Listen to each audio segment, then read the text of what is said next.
Good evening to you, Vanessa. Yeah, cleanup continues at the East Precinct here. Seattle police saying a large group of protesters went to several locations today, causing quite a bit of damage, and even a few officers were injured as well.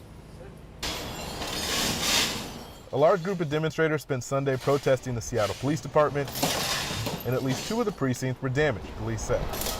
Police say the groups began from an organized event near Westlake Park before being joined by another group, and they marched towards SPD headquarters on 5th Avenue.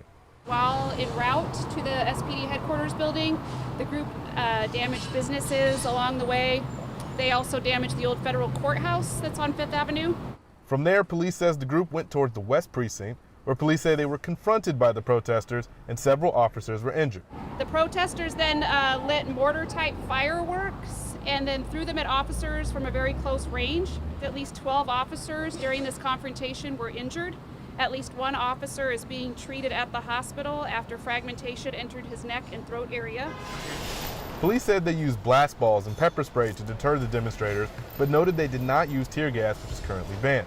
It is unclear if any of the demonstrators were hurt during this confrontation.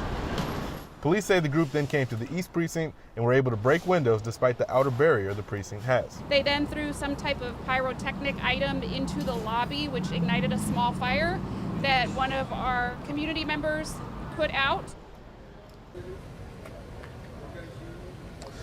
Police say there have been 2 arrests so far, noting that one was for assault and the other one was for theft. Here outside of the East Precinct, I'm Tony Black, King 5 News.